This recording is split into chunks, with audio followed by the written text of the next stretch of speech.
মধ্যরাতে শেষ হলো নারায়ণগঞ্জ সিটি নির্বাচনের প্রচার প্রচারণা। নগর কারিগর নির্বাচনে প্রস্তুত শীতলক্ষ্যা পাড়ের মানুষ। প্রতীক নয়, প্রাধান্য পাবে প্রার্থীর যোগ্যতা। নির্বাচন কমিশন পুনর্গঠনের রাষ্ট্রপতির কাছে 5 দফা সুপারিশ জাতীয় পার্টির। রাজনৈতিক দলগুলোর মধ্যে অনৈক্য দূর হবে বলে আশাবাদ। বর্ডার গার্ড বাংলাদেশের ভূমিকায় সীমান্তে নিহতের সংখ্যা কমেছে। বিজিবি দিবসের অনুষ্ঠানে প্রধানমন্ত্রী সীমান্ত ও জনগণের জানমাল রক্ষায় বাহিনীর অবদানের প্রশংসা। কাজে যোগ না দেয় আশুলিয়ায় 55টি কারখানা বন্ধ রাখার ঘোষণা বিজিএমইএর। বুধবার থেকে কাজে ফিরতে শ্রমিক নেতাদের আহ্বান।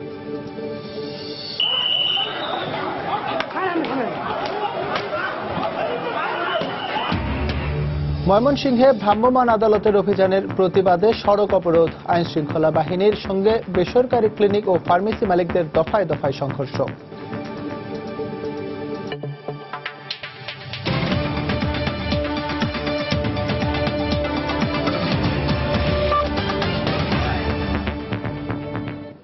প্রবাসের সময়ের সঙ্গে আছে আমি এস এম ইকবাল। মধ্যরাতে শেষ হলো নারায়ণগঞ্জ সিটি কর্পোরেশন নির্বাচনের প্রচার প্রচারণা। শেষ সময় নানা প্রতিশ্রুতি নিয়ে জনসংযোগে সকাল থেকেই ব্যস্ত সময় কাটান প্রার্থীরা। 22 ডিসেম্বর প্রায় 5 লাখ ভোটার আগামী 5 বছরের জন্য বেছে নেবেন তাদের জনপ্রতিনিধিদের।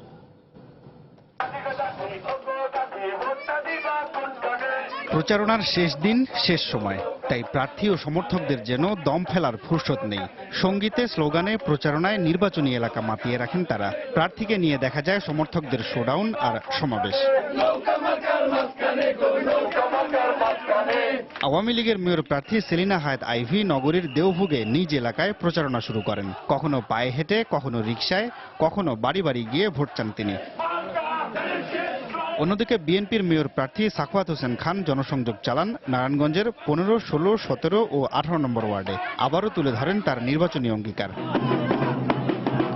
দিনভর প্রচারণা শেষে সন্ধ্যার পরও নির্বাচনী কাজে ব্যস্ত সময় পার করেন প্রার্থীরা। এ সময় তারা কথা বলেন নির্বাচন নিয়ে। আমি আহ্বান জানাবো যেন ভোট কেন্দ্রে সকলে সবাই আসে এবং উৎসব মুখর একটা পরিবেশে 22 তারিখ থাকবে নারায়ণগঞ্জে, এবং সেই পরিবেশে এসে তারা যেন ভোট দেয়। এবং মা বোনদেরকে বিশেষ করে বলবো, মা বোনদের যে মা বোনরা যারা আছেন তারা যেন অত্যন্ত সাহসিকতার সহিত সকলেই যেন আসে, কেউ যেন বাসায় না থাকে। আমরা সেই রকম একটা নির্বাচন চাই যাতে মানুষ নিজের মতামতটা ব্যক্ত করতে পারে। সেই নির্বাচনের মাধ্যমে যেন জনগণের আকাঙ্ক্ষা প্রতিফলিত হয়। সকল নগরবাসী আপনারা সকালবেলা ভোট কেন্দ্রে উপস্থিত হবেন এবং ধানের শীষ প্রতীকে আপনারা ভোট দিয়ে এই গণতন্ত্রের যে অগ্রযাত্রা সেটাকে সমুন্নত রাখবেন এবং নারায়ণগঞ্জ সিটি কর্পোরেশনকে একটি মডেল আধুনিক সিটি কর্পোরেশনে রূপান্তর করার জন্য আপনারা ধানের শীষ প্রতীকে ভোট দিবেন। বহুল আলোচিত নারায়ণগঞ্জ সিটি কর্পোরেশনের নির্বাচন অনুষ্ঠিত হবে আগামী 22 ডিসেম্বর। সময় সংবাদ, নারায়ণগঞ্জ। দ্বিতীয়বারের মতো মেয়র, 27 জন ওয়ার্ড কাউন্সিলর ও 9 জন সংরক্ষিত কাউন্সিলর নির্বাচন করতে পুরোপুরি প্রস্তুত শীতলক্ষ্যা পাড়ের প্রায় 5 লাখ ভোটার। তাদের চাওয়ায় একটি বাসযোগ্য আধুনিক নগরী। বিশেষ করে সন্ত্রাসের চোখ রাঙানিতে নির্ভীক একজন মেয়র চান নারায়ণগঞ্জবাসী। মাহমুদ রাকিবের রিপোর্ট। ঢাকার কোল ঘেঁষে শীতলক্ষ্যা নদীর পাড়ে প্রায় 73 বর্গ কিলোমিটার এলাকা নিয়ে 2011 সালে গঠিত হয় নারায়ণগঞ্জ সিটি কর্পোরেশন। রাজধানীর খুব কাছাকাছি এ শহরের মাঝ দিয়ে নদী বয়ে যাওয়ায় দিন দিন বন্দর ও শিল্পনগরী হিসেবে নারায়ণগঞ্জের গ্রহণযোগ্যতা বেড়েছে। 2011 সালে প্রথমবারের মতো সিটি নির্বাচনের পর এবার হতে যাচ্ছে দ্বিতীয়বারের নির্বাচনের ভোট গ্রহণ। তবে এবারই ব্যবহৃত হতে যাচ্ছে দলীয় প্রতীক। দলীয় প্রতীকের নির্বাচন হলেও ভোটারদের চাওয়া যোগ্য জনপ্রতিনিধি, যার কাছে এলাকার উন্নয়ন অগ্রাধিকার পাবে। 5 নং ওয়ার্ডের ওদিকে খুব ড্রেনের সমস্যা, ওদিকে মানুষ যাতায়াত করতে পারে না। নারীরা অবশ্যই সামনে আগায় যেতে হবে, ওই সুযোগটাও দিতে হবে। রাস্তাঘাট ভালো থাকবে, খেলার মাঠ থাকবে, বাচ্চাদের জন্য সুবিধা থাকবে, এটাই চাই। মেইন রোডে টাইলিং দরকার, ওইখানে আমাদের অনেক অ্যাক্সিডেন্ট হচ্ছে। রাস্তা পারে সমস্যা হয়, ওভারব্রিজ থাকলে আমরা নিরাপত্তামূলক ভাবে রাস্তা পারাপার করতে পারি। আমাদের হিন্দু সমাজে যেমন পূজা পাইলে আমরা যেমন সুন্দরভাবে সুষ্ঠুভাবে করতে পারি। 22 ডিসেম্বরের সিটি নির্বাচনে 174টি ভোট কেন্দ্রে ভোট দেবেন 4,79,392 জন ভোটার, যেখানে নারীর তুলনায় পুরুষ ভোটার 3,636 জন বেশি। সুষ্ঠু ভোট গ্রহণ নিশ্চিতে প্রায় 4,000 কর্মকর্তা দায়িত্ব পালন করবেন। ভোটাররাও নিশ্চিন্তে ভোটাধিকার প্রয়োগ করে এমন জনপ্রতিনিধি নির্বাচিত করতে চান যিনি নারায়ণগঞ্জকে সন্ত্রাসমুক্ত নগরী হিসেবে গড়ে তুলতে কাজ করবেন। বাড়ি করতে লাগলে, বালু ফেলতে লাগলে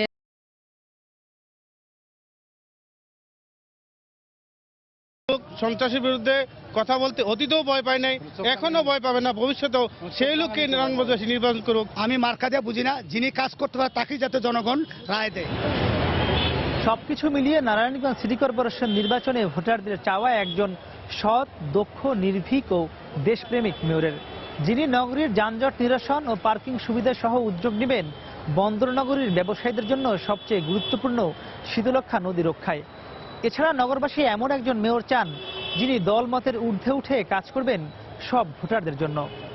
মাহমুদ রাকিব, সময় সংবাদ, নারায়ণগঞ্জ।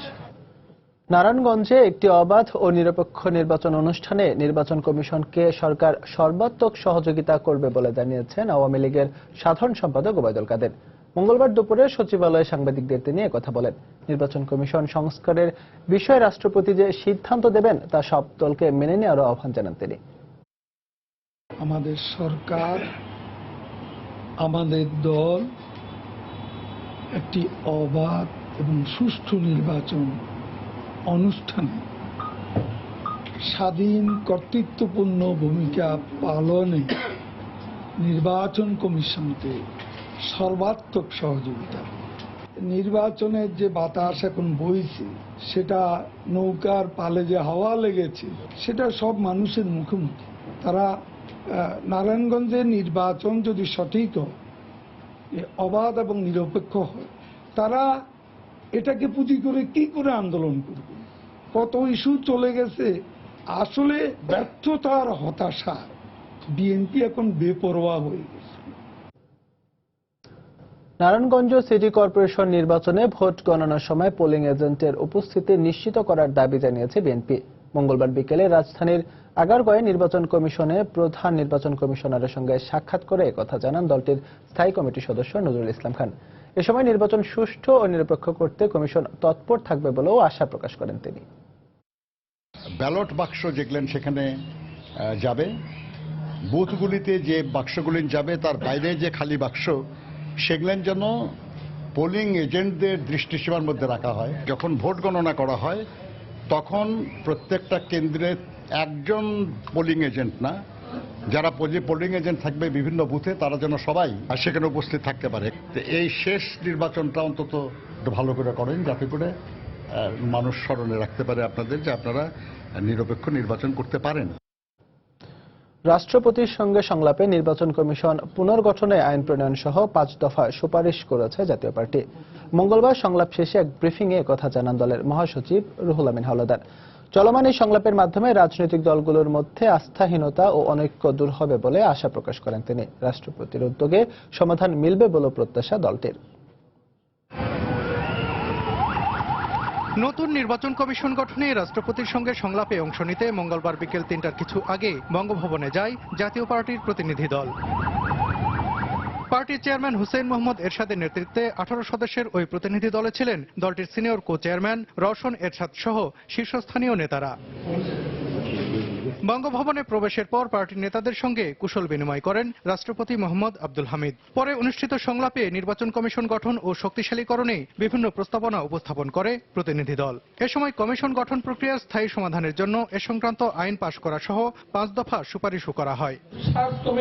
প্রায় 1.5 ঘন্টার এ বৈঠক শেষে কাকরাইলে পার্টির কেন্দ্রীয় কার্যালয়ে এ নিয়ে সংবাদ সম্মেলন করেন দলটির মহাসচিব রুহুল আমিন হাওলাদার। সংবিধান অনুসারে প্রধান নির্বাচন কমিশনার এবং নির্বাচন কমিশন নিয়োগ সংক্রান্ত একটি আইনি কাঠামো প্রণয়ন করার জন্য অনুরোধ করছি। মাননীয় প্রধানমন্ত্রী এই বিষয়টি সুপারিশ করতে হবে। সুতরাং আমরা আস্থা রাখি মহামান্য রাষ্ট্রপতির উপরে, তিনি আলোচনা করে প্রয়োজনীয় ব্যবস্থা গ্রহণ করবেন এবং জাতীয় সংসদে এই আইনটি আনার জন্য আমরা অনুরোধ করেছি। ভবিষ্যতেও আমরা চেষ্টা করে যাব।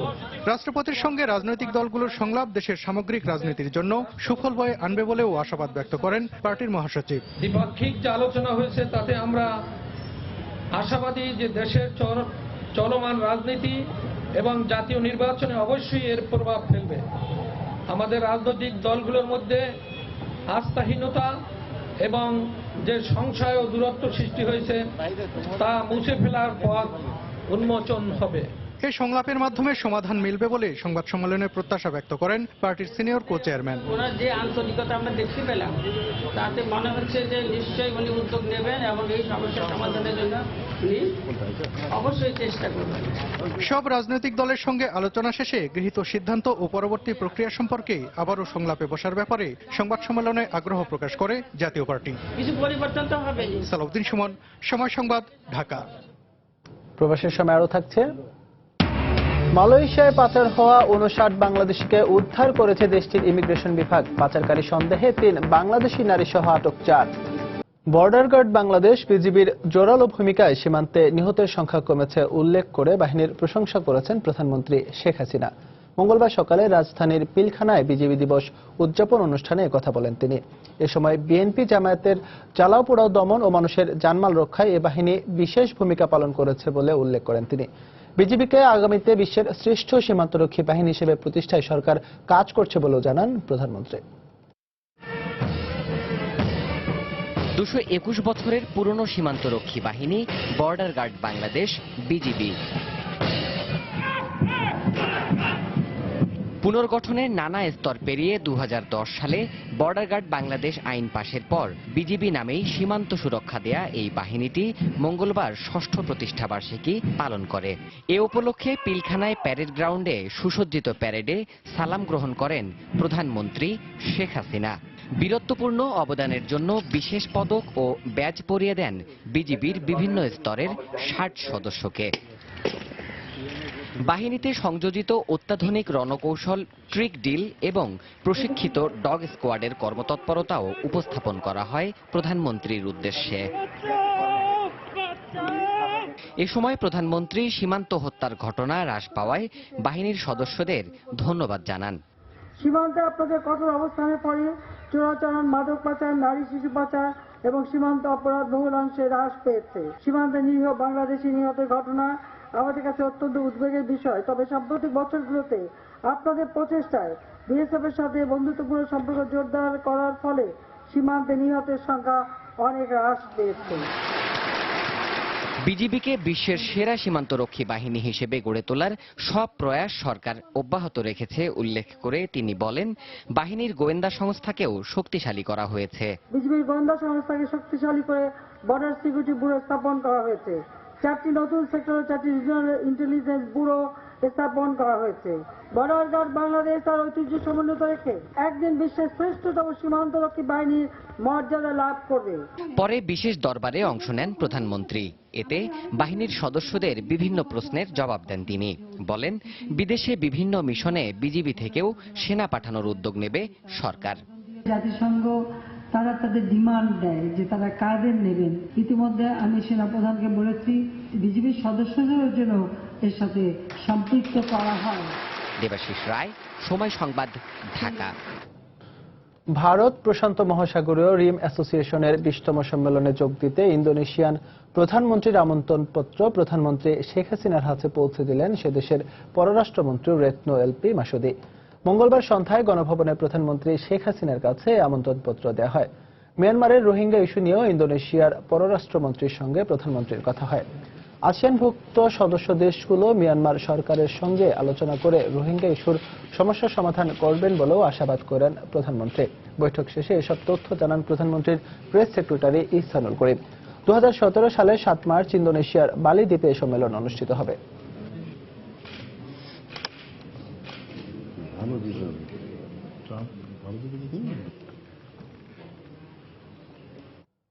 কক্সবাজারের উখিয়ায় রোহিঙ্গা শরণার্থী ক্যাম্প পরিদর্শন করেছেন পররাষ্ট্রমন্ত্রী আবুল হাসান মাহমুদ আলী ও ইন্দোনেশিয়ার পররাষ্ট্রমন্ত্রী রেতনো মারসুদি। মঙ্গলবার সকালে হেলিকপ্টারে করে তারা উখিয়ার ডিগ্রি কলেজ মাঠে নামেন। পরে কুতুপালং শরণার্থী ক্যাম্পে বিভিন্ন এনজিওর প্রতিনিধিদের সঙ্গে বৈঠক করেন দুই পররাষ্ট্রমন্ত্রী। এরপর তারা নিবন্ধিত ও অনিবন্ধিত রোহিঙ্গা ক্যাম্প পরিদর্শন করেন এবং মিয়ানমার থেকে আসা রোহিঙ্গাদের সঙ্গে কথা বলেন। এ সময় পররাষ্ট্র প্রতিমন্ত্রী শাহরিয়ার আলম সহ দুই দেশের ঊর্ধ্বতন কর্মকর্তারা উপস্থিত ছিলেন।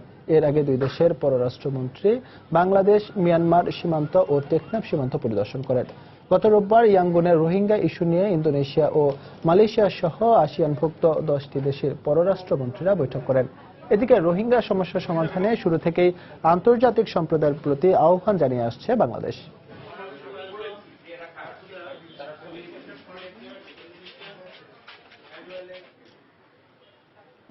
খাদ্য বান্ধব কর্মসূচিকে কোনোভাবেই প্রশ্নবিদ্ধ হতে দেওয়া যাবে না বলে মন্তব্য করেছেন খাদ্যমন্ত্রী অ্যাডভোকেট কামরুল ইসলাম। আগামী মার্চ এপ্রিলে পুনরায় শুরু হওয়া এই কর্মসূচিকে ডেটাবেজের আওতায় নিয়ে আসা হবে বলেও জানান তিনি। মঙ্গলবার সকালে চট্টগ্রাম সার্কিট হাউসে অভ্যন্তরীণ আমন চাল সংগ্রহ ও খাদ্য বান্ধব কর্মসূচি বিষয়ে খাদ্য বিভাগীয় কর্মকর্তাদের সঙ্গে মতবিনিময় সভা শেষে তিনি একথা বলেন।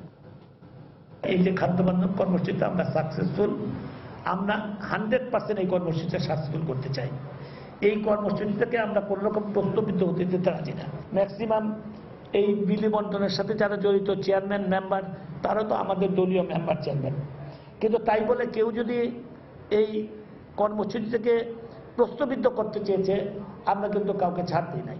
আগামী মার্চ এপ্রিলে যে আমরা কর্মসূচিটা যখন আবার চালু হবে, আমরা এই কর্মসূচিটাকে এমন অবস্থায় নিয়ে আসতে চাই যাতে আর কোনো রকম কথাবার্তা যাতে কেউ না শুনতে হয়। আমরা ওই কর্মসূচিটাকেও আমরা ডাটা বেজে নিয়ে আসতে চাই। আশুলিয়ার 55টি কারখানা বন্ধ রাখার ঘোষণা দিয়েছে পোশাক শিল্প মালিকদের সংগঠন বিজিএমইএ। আন্দোলন বন্ধের আহ্বান উপেক্ষা করে কর্মবিরতি অব্যাহত রাখার সিদ্ধান্ত বলে সংবাদ সম্মেলনে জানান বিজিএমইএর সভাপতি সিদ্দিকুর রহমান। আন্দোলন অবৈধ উল্লেখ করে শ্রমিকদের সরকারের সঙ্গে বৈঠকে বসার আহ্বান জানান শ্রম প্রতিমন্ত্রী মুজিবুল হক চুন্নু। এদিকে বুধবার সকাল থেকে শ্রমিকদের কাজে ফেরার আহ্বান জানিয়েছে পোশাক শ্রমিক নেতারা। সাভারের আশুলিয়ায় আগামী 3 বছর বাড়ি ভাড়া না বাড়ানোর বিষয়ে সরকারের আশ্বাস সত্ত্বেও মঙ্গলবার সকাল থেকে ন্যূনতম 10,000 টাকা বেতন ভাতার দাবিতে আবারও বিক্ষোভ শুরু করে পোশাক শ্রমিকরা। এ সময় পুলিশের সঙ্গে সংঘর্ষ, ধাওয়া পাল্টা ধাওয়া, গাড়ি ভাঙচুরের ঘটনাও ঘটে। বিক্ষোভ নিয়ন্ত্রণে পুলিশের ছোড়া টিয়ার সেলে অন্তত 10 জন আহত হন। বিকেলে এক জরুরি সংবাদ সম্মেলনে বিজিএমএর সভাপতি জানান, সমঝোতার পরও কোনো সুরাহা না হয় বাধ্য হয়েই কারখানা বন্ধের সিদ্ধান্ত নেওয়া হয়েছে। 55টা ফ্যাক্টরি বন্ধ হয়ে গেল, এরপরে তো আর আমাদের 9 দিন ধরে আমরা চেষ্টা করেছিলাম আমাদের শ্রমিক ভাই বোনরা তাদের অবদানের কথা বিবেচনায় নিয়ে আমরা তাদেরকে বোঝাতে চেষ্টা করেছি, কিন্তু আজকে পর্যন্ত যখন আমরা পারলাম না, তখন আমরা বাধ্য হয়ে ফ্যাক্টরি 13-1 দ্বারায় বন্ধ করে দিতে বাধ্য হচ্ছি। এবং আমাদের এইবারে এই বন্ধের পরে কোনো অবস্থায় এই যে কয়দিন কাজ করবে না সেই কদিন বেতন দেওয়ার কোনো সুযোগ নাই। এর আগে দুপুরে সচিবালয়ে এক সংবাদ সম্মেলনে শ্রম প্রতিমন্ত্রী শ্রমিক সংগঠনের মধ্য দিয়ে আইনগতভাবে যৌক্তিক দাবি পেশ করার আহ্বান জানান। আমি শ্রমিক ভাইদেরকে অনুরোধ করব, আপনারা ফিরে যান, আপনারা আপনাদের সংগঠনের মাধ্যমে আইনগতভাবে এগিয়ে আসেন। আপনাদের কি কথাবার্তা আছে আপনারা বলেন, আপনারা আমাদেরকে লেখেন, আমাদেরকে চিঠি দেন, আমরা বিষয়টি দেখব। কিন্তু অন্যায়ভাবে যদি আপনারা দাবি আদায় করতে চান, সরকারি ব্যাপারে কঠোর, কারণ এই সেক্টর আমাদের জন্য খুবই গুরুত্বপূর্ণ। এদিকে শান্তিপূর্ণভাবে আশুলিয়ার পোশাক শ্রমিকদের কাজে যোগ দিতে আহ্বান জানিয়েছেন শ্রমিক নেতারা। আগামীকাল সকাল থেকে যেন সকল গার্মেন্টস শ্রমিক যার যার কাজে যোগদান করে। সানবীর রূপল, সময় সংবাদ, ঢাকা। প্রবাসের সময় আরো থাকছে, নিউজিল্যান্ডের বিপক্ষে প্রথম ওয়ানডের জন্য 15 সদস্যের দল ঘোষণা বিসিবির। ফিরেছেন মোস্তাফিজ, প্রথমবারের মতো ডাক পেলেন শুভাশিস ও তানভীর। ময়মনসিংহে ভ্রাম্যমাণ আদালতের অভিযানের প্রতিবাদে ঢাকা সড়ক অবরোধে আইনশৃঙ্খলা বাহিনীর সাথে বেসরকারি ক্লিনিক ও ফার্মেসি মালিকদের মধ্যে ধাওয়া পাল্টা ধাওয়ার ঘটনা ঘটেছে। মঙ্গলবার সন্ধ্যা থেকে রাত 9টা পর্যন্ত এই সংঘর্ষ হয়। এই ঘটনায় 3 জনকে আটক করা হয়েছে। পুলিশ জানায়, বিকেল থেকে শহরের চরপাড়া এলাকার বিভিন্ন ক্লিনিক, হাসপাতাল ও ফার্মেসিতে অভিযান চালায় ভ্রাম্যমাণ আদালত। অভিযানে মেয়াদোত্তীর্ণ রিয়েজেন্ট ব্যবহার এবং অস্বাস্থ্যকর পরিবেশের দায়ে পপুলার ডায়াগনস্টিককে 10 লাখ, ল্যাবাইট লিমিটেডকে 6 লাখ এবং পিওর ডায়াগনস্টিককে 2 লাখ টাকা জরিমানা করা হয়। একই অভিযানে আশপাশের বেশ কয়েকটি বেসরকারি ক্লিনিক ও ফার্মেসিকেও জরিমানা করে ভ্রাম্যমাণ আদালত। এর প্রতিবাদে সন্ধ্যায় ঢাকা ময়মনসিংহ মহাসড়কে অবস্থান নিয়ে অবরোধ করে ক্লিনিক মালিক, কর্মচারী এবং ঔষধ ব্যবসায়ীরা। খবর পেয়ে ঘটনাস্থলে গিয়ে পরিস্থিতি নিয়ন্ত্রণের চেষ্টা করলে পুলিশের সাথে কয়েক দফা বিক্ষোভকারীদের সংঘর্ষ হয়। এ সময় অন্তত 15 জন আহত হয়। পরে লাঠিচার্জ করে পরিস্থিতি নিয়ন্ত্রণে আনে পুলিশ।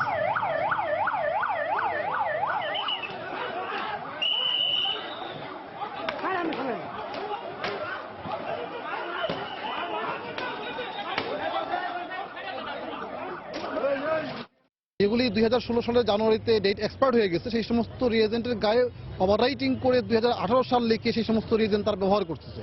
তো এই সমস্ত কারণে মূলত এখানে বেশ কয়েকটি প্রতিষ্ঠানকে জরিমানা করা হয়েছে এবং বেশ কিছু ক্লিনিককে কিছু ডেডলাইন দিয়ে দেওয়া হয়েছে যে এই সময়ের মধ্যে তারা এই মানসম্পন্ন অবস্থান তৈরি করবে, নচেত আইনানুগ ব্যবস্থা নেওয়া হবে। ডিসপেন্সে কিছু পেয়েছি যে সমস্ত আসলে ওষুধগুলি ডিআর নাম্বার নাই, এই কারণে আসলে কয়েকজনকে এখানে জরিমানা করা হয়েছে। সরকার এই বিষয়ে স্বাস্থ্য বিষয়ে অত্যন্ত জিরো টলারেন্স, কারণ এখানে গভর্নমেন্ট কোনোভাবেই কোনো ছাড় দিবে না। প্রবাসের কিছু খবর। মালয়েশিয়ায় পাচার হওয়া 59 বাংলাদেশিকে উদ্ধার করেছে দেশটির ইমিগ্রেশন বিভাগ। সোমবার ভোর 4:30টার দিকে রাজধানী কুয়ালালামপুরের ডেসা পেতালিং এলাকায় 2টি অ্যাপার্টমেন্টে অভিযান চালিয়ে তাদের উদ্ধার করা হয়। এ সময় পাচারকারী চক্রের সঙ্গে জড়িত সন্দেহে মহিলা সহ 3 বাংলাদেশিকে গ্রেফতার এবং প্রাথমিক তদন্তের জন্য আরও একজনকে আটক করা হয়েছে। তাদের কাছ থেকে কম্পিউটার, কালার প্রিন্টার, পাসপোর্ট ও বিভিন্ন ভিসা স্টিকারের জাল সামগ্রী উদ্ধার করা হয়েছে। উদ্ধার করা বাংলাদেশিদের অনেককেই পাচারকারীরা আটকে রেখে মারধর করায় তাদের অবস্থা নাজুক বলে জানিয়েছেন ইমিগ্রেশন বিভাগের মহাপরিচালক দাতুক সেরি মোস্তফা আলী। তিনি জানান, ইন্দোনেশিয়ায় বাংলাদেশিদের জন্য অন অ্যারাইভাল ভিসা চালু থাকায় ঢাকা থেকে শ্রমিকদের ভ্রমণ ভিসায় পাঠানো হচ্ছে। সেখান থেকে স্থানীয় দালালরা 18 থেকে 20,000 রিঙ্গিতের বিনিময়ে নৌপথে তাদের মালয়েশিয়া পাঠানোর চেষ্টা করে। Mengawal mereka ke semua mereka di Bremen 7 hari. Warga Bangladesh termasuk seorang wanita. Tak ada, tanah pun dah tak ada setelah diganti. কানাডার মন্ট্রিলে জাঁকজমকের সঙ্গে পালিত হল 46তম বিজয় দিবস। এ উপলক্ষে শনিবার মন্ট্রিলে সেন্ট রক অডিটোরিয়ামে আয়োজন করা হয় বিজয় ধ্বনি শিরোনামে সাংস্কৃতিক অনুষ্ঠানের। বাংলাদেশ অ্যাসোসিয়েশনস অব মন্ট্রিলের আয়োজিত এই অনুষ্ঠানে প্রধান অতিথি হিসেবে উপস্থিত ছিলেন সময় টিভির হেড অব অপারেশন ও পরিচালক মোহাম্মদ আক্তার হোসেন। অনুষ্ঠানে জনাব মোহাম্মদ আক্তার হোসেন বলেন, সময় টিভি দেশ ও প্রবাসের সব অনুষ্ঠান ও সংবাদ প্রচার করে আসছে এবং ভবিষ্যতেও প্রবাসীদের জন্য কাজ করে যাবে। এরপর কানাডার বিভিন্ন শহর ও আমেরিকা থেকে আগত শিল্পীদের অংশগ্রহণে বিজয় দিবসের এই অনুষ্ঠান আরও প্রাণবন্ত হয়ে ওঠে। সাংস্কৃতিক অনুষ্ঠানে নৃত্য পরিচালক সুদেমনা মল্লিকের পরিচালনায় নৃত্য এবং সুকুমার চক্রবর্তীর পরিচালনায় পরিবেশিত হয় নাটক আমি বিজয় দেখেছি। এছাড়াও কণ্ঠশিল্পী মীরা সিনহা, সিনথিয়া ও পাভেল পরিবেশন করেন মনোমুগ্ধকর দেশাত্মবোধক ও ফোক গান। আগত অতিথিদের জন্য ছিল বাঙালি ঘরানার বিভিন্ন খাবার ও পোশাকের সমাহার।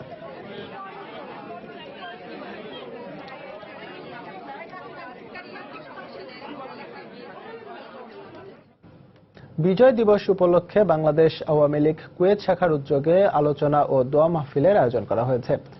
রাজধানী কুয়েত সিটির একটি হোটেলে আয়োজিত এই অনুষ্ঠানে সভাপতিত্ব করেন সংগঠনের সভাপতি মোহাম্মদ সাদেক হোসেন। অনুষ্ঠান সঞ্চালনা করেন ভারপ্রাপ্ত সম্পাদক মোর্শেদ আলম বাবুল। মোহাম্মদ সাদেক হোসেন তার বক্তব্যে বলেন, শেখ হাসিনা স্মরণকালের গ্রহণযোগ্য কমিটি গঠন করেছেন। এই কমিটিকে কুয়েত থেকে সর্বাত্মক সহযোগিতার আশ্বাস দেন তিনি। এ সময় তিনি মুজিব আদর্শের সৈনিকদের সুবিধাবাদী ও নব্য আওয়ামী নামধারীদের কাছ থেকে সতর্ক থাকার আহ্বান জানান। অনুষ্ঠানে আরও বক্তব্য রাখেন শাখার সহ সভাপতি আব্দুস সোবাহান, বাবু বিমল, কান্তি রায় সহ আরো অনেকে। এছাড়া অনুষ্ঠানে আওয়ামী লীগের বিভিন্ন অঙ্গ সংগঠনের নেতাকর্মীরা উপস্থিত ছিলেন।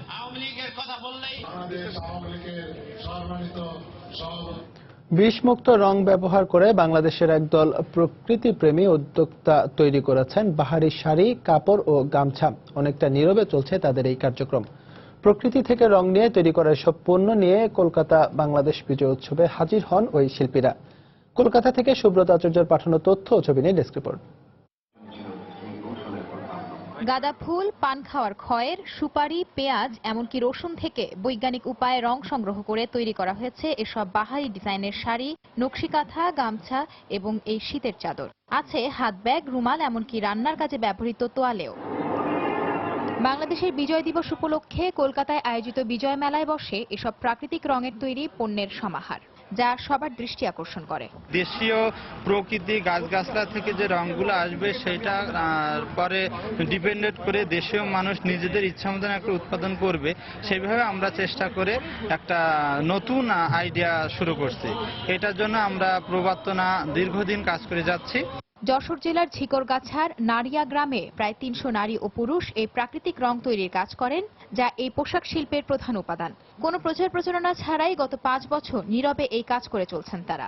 চারিদিকে পরিবেশ যেভাবে দূষিত, সবকিছুই যেভাবে দূষিত, তো সবাই এখন অর্গানিকের দিকে খুব ঝুঁকে গিয়েছে এবং এই অর্গানিক শাড়ি যদি পরা হয় আমার মনে হয় যে এটা লোকজন উপকৃত হবে। অচিরেই বাঙালি নারী পুরুষের নিত্যদিনের সঙ্গী হয়ে উঠবে প্রাকৃতিক রঙে রাঙানো এসব নিত্য প্রয়োজনীয় ব্যবহার্য পণ্য, এমনটাই আশা করছেন সংশ্লিষ্ট শিল্পীরা।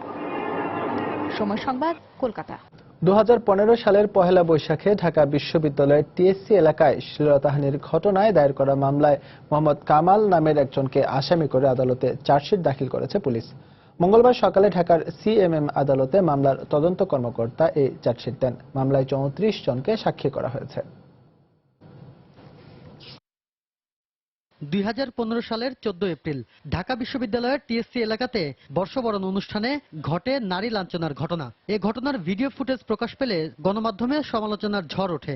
ঘটনার পরদিন শাহবাগ থানায় অজ্ঞাত আসামিদের বিরুদ্ধে মামলা দায়ের হলে ওই বছর 9 ডিসেম্বর মামলার চূড়ান্ত প্রতিবেদন দাখিল করে ডিবি পুলিশ। ফুটেজ বিশ্লেষণ করে 8 লাঞ্ছনাকারীকে শনাক্তের পর যেখানে বলা হয় বর্ষবরণে যৌন হয়রানির ঘটনা গোপন ও প্রকাশ্য তদন্তে প্রমাণিত হয়েছে, তবে ঘটনার সাথে জড়িত সন্দেহে চিহ্নিত 8 যৌন হয়রানিকারীকে খুঁজে না পাওয়ায় গ্রেফতার করা যায়নি। পরে প্রতিবেদনটি গ্রহণ না করে পুনঃতদন্তের জন্য পিবিআইকে নির্দেশ দেন ঢাকার নারী ও শিশু নির্যাতন দমন ট্রাইব্যুনাল 3-এর বিচারক জয়শ্রী সমাদ্দার। পরে এবছর 27 জানুয়ারি রাজধানীর চকবাজার এলাকা থেকে মোহাম্মদ কামাল নামে একজনকে গ্রেফতার করে পুলিশ। অবশেষে মঙ্গলবার এ মামলায় তাকে একমাত্র আসামি করে আদালতে চার্জশিট দাখিল করে পুলিশ। সে সময় নারী নিগ্রহের বিরুদ্ধে রুখে দাঁড়ানো লিটন নন্দী বাকি অপরাধীদের আইনের আওতায় আনার দাবি জানান। এমন কোনো বিদেশের কেউ না, এবং তারা সামগ্রিকভাবে আশেপাশেরই লোকজন। তো এই জায়গা থেকে যখন আমরা আসলে কাউকে গ্রেপ্তার করতে পারছি না বা গ্রেপ্তার দেখাতে পাচ্ছি না, তো একই সঙ্গে সঙ্গে যেমন এই ধরনের অপরাধীরা আরো উস্কে যাচ্ছে। আর রাষ্ট্রের কৌশলী বলছেন পুলিশ আরো একটু তৎপর হলে অন্যদেরও গ্রেফতার করা সম্ভব হতো। সন্দেহাতীতভাবে প্রমাণিত হয়েছে যে পুলিশের সক্ষমতা আছে। এই ক্ষেত্রেও পুলিশ আর একটু তৎপর হলে আমার মনে হয় ভালো হতো, যে বাকি যাদেরকে ভিডিও ফুটেজে দেখা গেছে তাদেরকেও গ্রেপ্তার করলে ভালো হতো। বাকিদের শনাক্ত করা সম্ভব হলেই যে কোনো সময় এ মামলায় সম্পৃক্ত করা হবে বলেও জানান তিনি। শাফিন জাহিদ, সময় সংবাদ, ঢাকা। রাজধানীর পল্লবী এলাকা থেকে জেএমবির 2 সদস্যকে গ্রেফতার করা হয়েছে। মঙ্গলবার দুপুরে কারওয়ান বাজারের র্যাবের মিডিয়া সেন্টারে সংবাদ সম্মেলনে জানানো হয় গ্রেফতারকৃতরা জেএমবির সারোয়ার তামিম গ্রুপের সদস্য। এদের কাছ থেকে বেশ কিছু জঙ্গিবাদী বই উদ্ধার করা হয়েছে। র্যাব জানায় গ্রেফতারকৃতদের একজন আতিকুর রহমান মিলন, সে সাভার বিশ্ববিদ্যালয় কলেজে পড়াশোনা করত। ফেসবুকের মাধ্যমে ফজলে রাব্বি নামে এক জেএমবি সদস্যের সঙ্গে তার পরিচয় হয়। পরে রাব্বির মাধ্যমে জেএমবিতে যোগ দেয়। অপরজন খাদেমুল ইসলাম 5ম শ্রেণী পর্যন্ত পড়াশোনা করে কাজের খোঁজে ঢাকায় আসে। বন্ধুদের মাধ্যমে জসিমউদ্দিন রাহমানির বয়ান শুনে জঙ্গিবাদে উদ্বুদ্ধ হয় সে। র্যাবের দাবি তারা দুজনেই জেএমবির অর্থ লেনদেনের সঙ্গে জড়িত ছিল। তবে তারা সামরিক প্রশিক্ষণ নিয়েছিল কিনা কিংবা কোনো হামলায় অংশ নিয়েছিল কিনা তা এখনো নিশ্চিত হতে পারেনি র্যাব। কোনো তথ্য এখনো পর্যন্ত আমরা পাইনি। রাষ্ট্রীয় অনুদানপ্রাপ্ত শিশুতোষ চলচ্চিত্র আঁখি ও তার বন্ধুরা এর মহরত অনুষ্ঠিত হয়েছে। মঙ্গলবার সন্ধ্যায় ঢাকা ক্লাবের সিনহা লাউঞ্জে চলচ্চিত্রটির মহরত অনুষ্ঠিত হয়। অনুষ্ঠানে চলচ্চিত্রটির কলাকুশলী ও শিল্পীরা উপস্থিত ছিলেন। মনন চলচ্চিত্র ও ইমপ্রেস টেলিফিল্ম প্রযোজিত মোহাম্মদ জাফর ইকবালের উপন্যাস অবলম্বনে চলচ্চিত্রকার মোরশেদুল ইসলাম শিশুতোষ এই চলচ্চিত্রটি পরিচালনা করবেন। আগামী 26 ডিসেম্বর বান্দরবানে ও আগামী 17 জানুয়ারি 2017 ঢাকার বিভিন্ন লোকেশনে শুটিং এর কাজ করা হবে। শিশুরা যাতে হলে গিয়ে ছবি দেখে শিক্ষা ও আনন্দ পেতে পারে, আঁখি ও তার বন্ধুরা চলচ্চিত্রটি সেভাবে নির্মাণ করা হবে বলে জানিয়েছেন চলচ্চিত্রকার মোরশেদুল ইসলাম। বাংলা ছবি নির্মাতা অবশ্যই একটা ফ্যামিলিয়াল সাপোর্ট তো থাকে, তো যদি খুব ড্রামাটিক ভাবে আমি ফিল্মে এসেছি। মূলত একটি অন্ধ মেয়ের গল্প, এর মধ্যে সবই আছে, মানবিকতার দিকটি যেমন আছে তেমনি বাচ্চাদের অ্যাডভেঞ্চার আছে। আমি মনে করি যে এই ছবিটিও বাচ্চাদের জন্য খুবই উপভোগ্য একটি ছবি হবে, যাতে আমাদের ছেলেমেয়েরা প্রেক্ষাগৃহে গিয়ে বড় পর্দায় ছবি দেখতে পারে, তাদের নিজের ছবি, এবং সেই ছবি দিয়ে দেখে তারা যেমন একদিকে শিখতে পারে তেমনি আনন্দ পেতে পারে। দেশের শিক্ষা সংস্কৃতি সহ বিভিন্ন ক্ষেত্রে অবদান রাখার জন্য প্রথমবারের মতো হুজহু বাংলাদেশ 2016 সালের পদক দেওয়া হয়েছে। মঙ্গলবার সন্ধ্যায় রাজধানীর রেডিসন ব্লু হোটেলে এক অনুষ্ঠানে এ পদক দেওয়া হয়। অনুষ্ঠানে অর্থমন্ত্রী আবুল মাল আব্দুল মুহিত প্রধান অতিথি হিসেবে উপস্থিত ছিলেন। এবছর শিক্ষাক্ষেত্রে অবদানের জন্য ডক্টর আনিসুজ্জামান, সাহিত্যে হাসান আজিজুল হক, শিল্প সংস্কৃতিতে সঞ্জিদা খাতুন ও সামাজিক কর্মকাণ্ডে ফজলে হোসেন আবেদ সহ মোট 13 জনকে পদক দেওয়া হয়। এছাড়া আজীবন সম্মাননা দেওয়া হয় আব্দুল গাফফার চৌধুরীকে। বুঝহু 1849 সাল থেকে যুক্তরাষ্ট্র সহ বিশ্বের বিভিন্ন দেশে গুণীজনদের জীবনী প্রকাশ ও পদক দিয়ে আসছে। আব্দুল গাফফার চৌধুরী।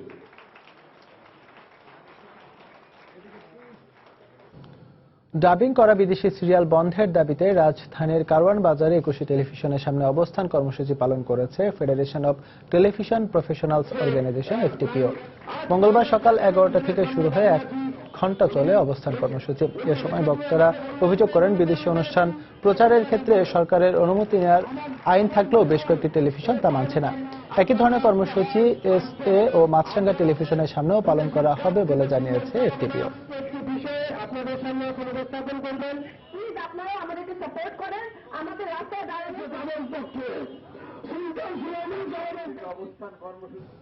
মহান বিজয় দিবস উপলক্ষে চট্টগ্রামে চলছে মুক্তিযুদ্ধের বিজয় মেলা। মঙ্গলবার বিকেলে নগরের আউটার স্টেডিয়ামের বিজয় মঞ্চে মেলার উদ্বোধন করা হয়। মেলায় খাদ্যমন্ত্রী অ্যাডভোকেট কামরুল ইসলাম, চট্টগ্রাম নগর আওয়ামী লীগের সভাপতি ABM মহিউদ্দিন চৌধুরী বক্তব্য রাখেন। উদ্বোধনী অনুষ্ঠানে অন্যান্যদের মধ্যে বিভিন্ন রাজনৈতিক, সামাজিক ও সাংস্কৃতিক সংগঠনের নেতাকর্মীরা উপস্থিত ছিলেন।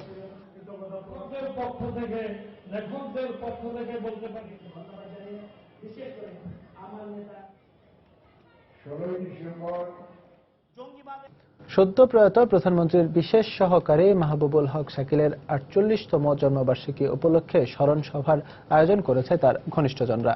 মঙ্গলবার সকালে ঢাকা বিশ্ববিদ্যালয়ের ছাত্র শিক্ষক কেন্দ্রে আয়োজিত এই সভায় অর্থমন্ত্রী আবুল মাল আব্দুল মুহিত ও স্বাস্থ্যমন্ত্রী মোহাম্মদ নাসিম সহ অনেকেই উপস্থিত ছিলেন। এ সময় তারা বলেন, শাকিল বেঁচে থাকলে বাংলা সাহিত্যে নিজের শক্ত অবস্থান তৈরি করে নিতেন। তার জীবন ও কর্ম এই প্রজন্মের জন্য অনুকরণীয় হতে পারে বলেও উল্লেখ করেন বক্তারা।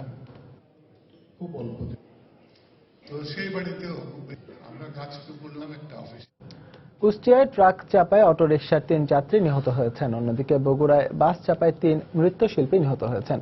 মঙ্গলবার সন্ধ্যায় কুষ্টিয়া খুলনা মহাসড়কের কুষ্টিয়ার সাদ্দাম বাজার এলাকায় একটি ট্রাক নিয়ন্ত্রণ হারিয়ে একটি অটোরিকশাকে চাপা দেয়।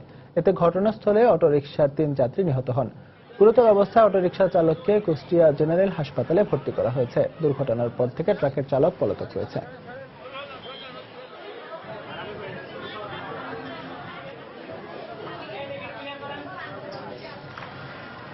এদিকে বগুড়ার বাখোপাড়া বাজার এলাকায় রংপুরগামী BRTCর একটি বাস বিপরীত দিক থেকে আসে একটি CNG অটোরিকশাকে চাপা দেয়। এতে CNGতে থাকা তপু ও আশিক নামে 2 নৃত্যশিল্পী নিহত হন। আহত অপর 2 জনকে উদ্ধার করে শহীদ জিয়াউর রহমান মেডিকেলে নেওয়ার পথে রহিম নামে আরও এক নৃত্যশিল্পীর মৃত্যু হয়।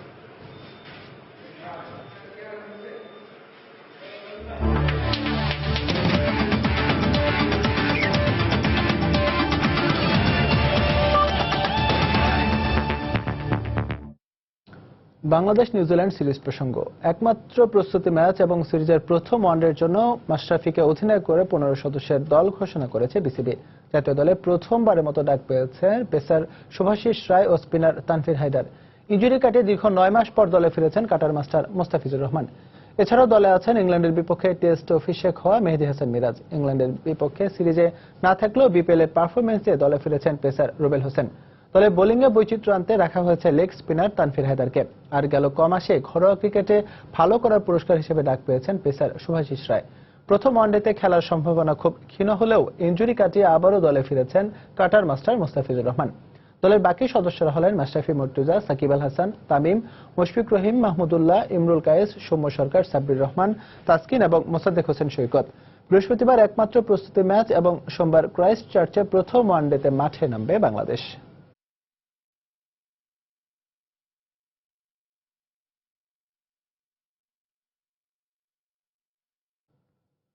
মুস্তাফিজের দলে থাকাটা টিম বাংলাদেশের জন্য ইতিবাচক। তবে নিউজিল্যান্ডের বিপক্ষে ম্যাচের জন্য তিনি ফিট কিনা তার জন্য একমাত্র প্রস্তুতি ম্যাচ যাচাই করে নেওয়া হবে সিদ্ধান্ত। 3 স্পেল ঠিকমতো বল করতে পারলেই ওয়ানডে সিরিজে কাটার মাস্টারকে দলে পাওয়া যাবে, এমনটাই জানিয়েছেন বিসিবির প্রধান নির্বাচক মিনহাজুল আবেদিন নান্নু। দলে বোলিংয়ে বৈচিত্র্য আনতে তানভীর হায়দারকে অভিষেক করানোর চিন্তা ভাবনা করছে টিম ম্যানেজমেন্ট।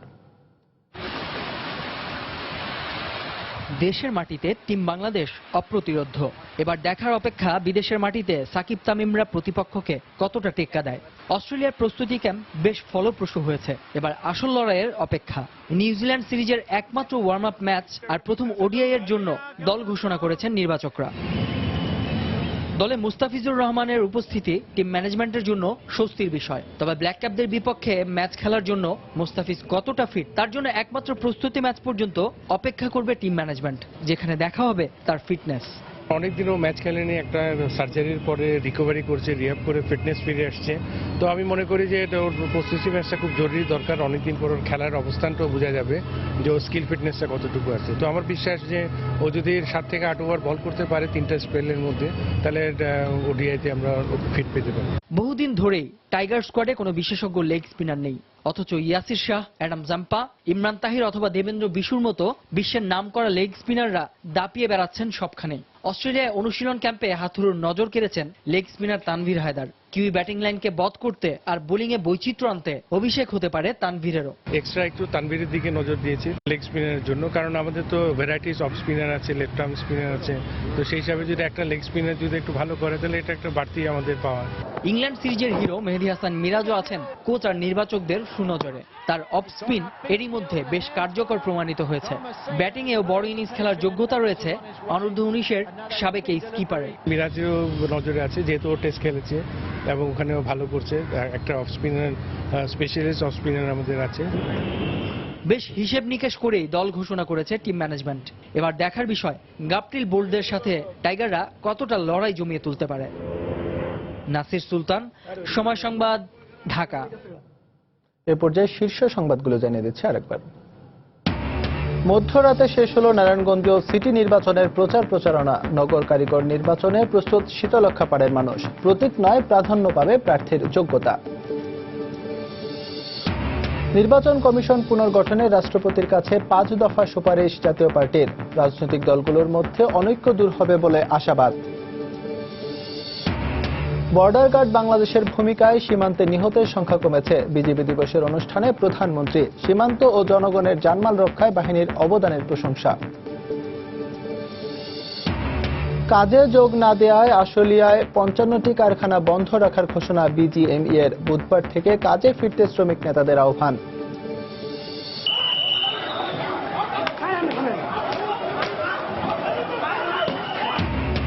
ময়মনসিংহে ভ্রাম্যমাণ আদালতের অভিযানের প্রতিবাদে সড়ক অবরোধ। আইন শৃঙ্খলা বাহিনীর সঙ্গে বেসরকারি ক্লিনিক ও ফার্মেসি মালিকদের দফায় দফায় সংঘর্ষ।